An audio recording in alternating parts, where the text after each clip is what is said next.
FAPESP, Fundação de Amparo à Pesquisa do Estado de São Paulo, apresenta.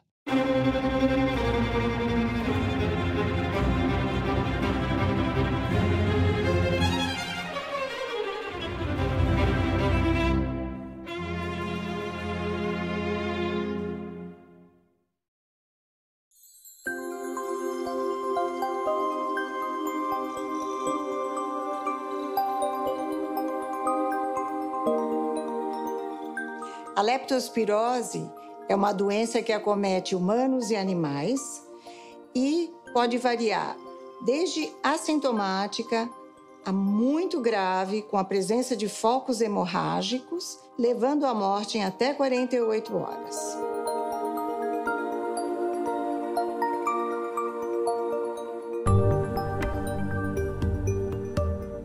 A leptospirose, eu contraí ela há cerca de 12 anos atrás, quando eu ainda era bem criança.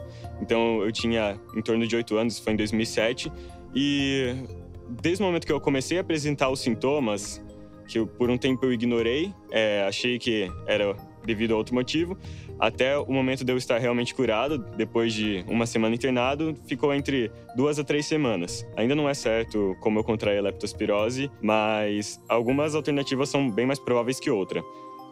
Na época, tinha um sítio da minha família, eu costumava ir com bastante frequência, e por um bom tempo teve muitos ratos ali presentes. E acreditamos ali, eu e minha família, a gente acredita que pode ter sido esses ratos que acabaram me transmitindo, né? Através do contato com a urina desses animais. Mas também não descarto a possibilidade de ter adquirido contaminação por algum outro animal, já que desde pequeno eu sempre gostei muito de entrar em contato com animais silvestres, animais selvagens ou até mesmo animais de rua. A leptospirose é uma zoonose, isso quer dizer que ela é transmitida do animal para o homem e ela afeta humanos e animais. Praticamente todos os mamíferos são suscetíveis a essa bactéria, a leptospira. Nos centros urbanos, os maiores transmissores são os ratos. Então, o que acontece? Esses ratos, eles não ficam doentes. Eles são infectados com a bactéria coloniza o rim desses animais e esses animais vão excretar a bactéria viva enquanto eles forem vivos. Ou seja, até esses ratos morrerem, eles vão estar excretando essas leptospiras vivas. Essas leptospiras vivas, elas vão contaminar água e solo. Tá?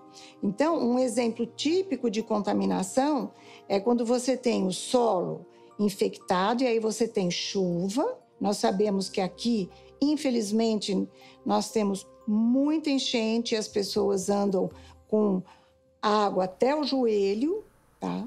E a leptospira, ela penetra via mucosa, via abrasão na pele, mas ela também penetra na pele que ficou em contato com a água um bom tempo, onde ocorre dilatação dos poros. Isso é suficiente para que ela penetre no hospedeiro. Existem vacinas contra a leptospirose, são vacinas veterinárias, e alguns países possuem vacinas licenciadas para uso humano. Cuba, Japão, França, China, mas elas são semelhantes às vacinas veterinárias, tá? É uma vacina pouco eficaz, ela dura alguns meses, necessita reaplicação anual, então é um problema grande. Você imagina você tá aplicando essa vacina anualmente num rebanho. Tem uma questão que eu acho que é importante, que essas vacinas, elas são de uso humano, elas são praticamente vacinas locais. A da China só serve para a China, do Japão só serve para o Japão, de Cuba só serve para Cuba e a França só serve para a França. Por quê? Existe uma variedade em sorologia de leptospiras muito grande. Tá? Então, a leptospira que circula em Cuba não é a mesma que circula aqui. Então, essas vacinas, elas são locais. E o que a gente quer é uma vacina que seja universal. Nós buscamos candidatos vacinais que possam proteger não só aqui no Brasil, mas no resto do mundo. E também buscamos proteínas que possam ser candidatos à confecção de um kit diagnóstico. Foi interessante essa história de o que eu senti assim que eu contraí a doença, quando eu comecei a apresentar os sintomas, porque na época eu participava de um time de ginástica olímpica. Então era comum que eu estivesse fazendo muitas atividades físicas e o primeiro sintoma era dor muscular, que é um sintoma bem frequente dessa doença, principalmente nas pernas. Mas como eu já tinha isso, assim, periodicamente, de tempos em tempos, por conta dos treinos, eu ignorei. Mas começou a ficar muito mais forte, eu reclamava para os meus pais, mas eles achavam que era porque os treinos tinham ficado mais pesados. Mas conforme o tempo foi passando, chegou um momento que eu não conseguia nem sequer caminhar. Quando eu fui para o hospital e acabei recebendo a notícia de que era leptospirose, por ser muito criança, eu ainda não tinha ideia do que era isso. Eu achei que seria uma coisa simples. Só quando eu fiquei sabendo que eu ia ficar internado, que eu fiquei um pouco mais preocupado com a situação. A leptospirose, ela é um problema de saúde pública do lado humano. Mas ela também acomete os animais e tem um impacto econômico muito grande, porque o gado contaminado, ele não se desenvolve, ele tem aborto precoce. Então, existe impacto econômico também.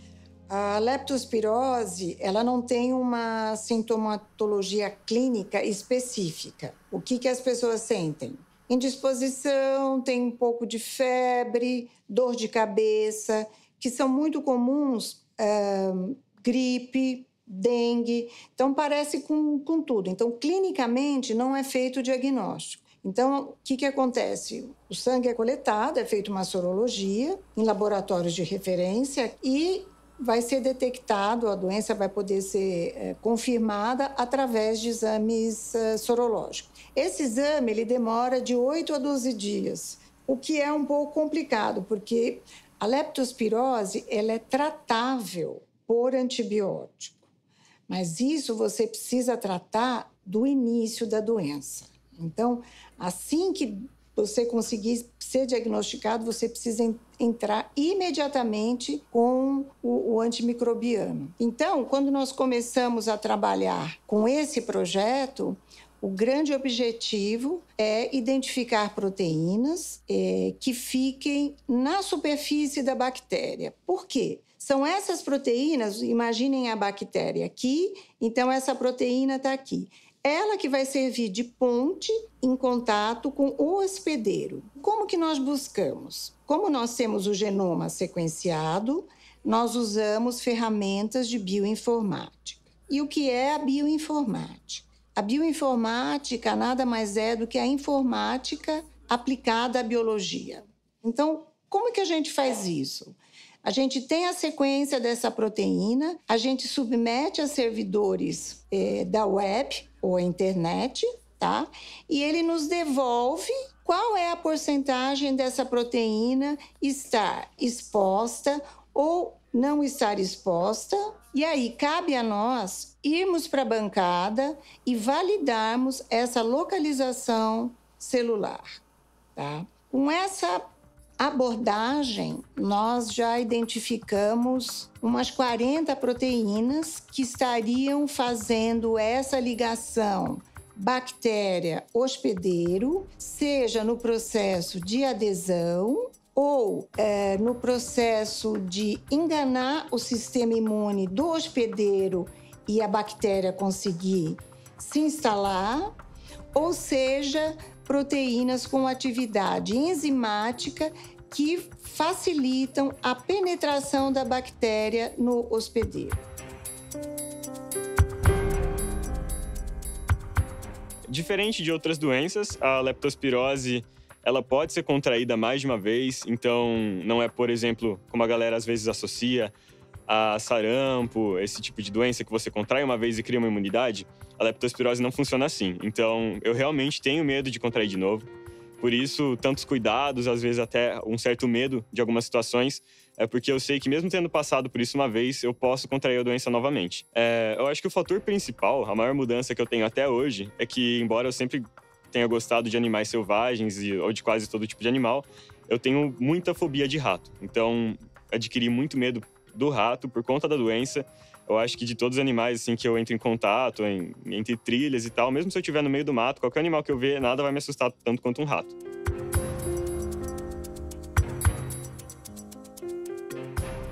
Então, é importante ressaltar que a leptospirose nos países desenvolvidos, ela estaria mais associada a atividades de esporte, recreativas, onde você tem contato com a água. Enquanto nos países em desenvolvimento, ela está mais associada a questões de saneamento básico. Do lado veterinário, tanto nos desenvolvidos como em desenvolvimento, todos têm o mesmo problema. Então, é muito crítica e ela é considerada uma doença negligenciada pela Organização Mundial de Saúde. Ela está na lista, porque ela é uma doença complexa e difícil de ser, vamos dizer, abordada. Então, é muito importante que as nossas pesquisas caminhem para a identificação de um candidato vacinal. Vai ser muito importante que a gente consiga identificar ou que a gente dê subsídios para outras pessoas identificarem. Esse eu acho que é o maior objetivo do projeto. Não está sendo fácil, mas enquanto isso a gente está desvendando uma série de outros mecanismos, uma série de outras etapas da infecção, da patogenicidade, e isso já contribui para a linha de pesquisa, para o entendimento dessa bactéria. Eu acho que, levando em consideração o meu caso, que por um tempo eu acabei ignorando alguns sintomas, né? O sintoma de dor muscular, por achar que era outra coisa. Mesmo quando foi ganhando uma proporção fora do normal, eu continuei ignorando um pouco. Acho que o meu conselho principal seria não ignorem os sintomas, porque como é uma infecção, uma coisa muito rápida, uma semaninha que a pessoa fica segurando e deixa de ir ver o que é, deixa de ver o que se trata, isso já pode ganhar uma proporção um pouco mais preocupante. Então, o que eu diria que é o mais importante é não ignorar nenhum sintoma que apareça e também, logo em seguida, evitar ambientes que possam estar contaminados. A gente pode ver, às vezes, alguns vídeos que aparecem no Facebook da galera dançando no meio da chuva, em locais que a higiene não está tão boa, como se não tivesse nenhum problema, mas é uma coisa séria. Essa doença ela é séria, ela é perigosa, então evitar esses lugares ao máximo. E caso aconteça de alguma exposição, sempre buscar fazer uma higienização o mais rápido possível, né? Se lavar e também passar por um período de quarentena. Desde o sequenciamento do genoma da Leptospira, a FAPESP vem financiando os nossos projetos de pesquisa. O laboratório que usa biologia molecular, ele é um laboratório muito caro. Os reagentes de consumo são muito caros.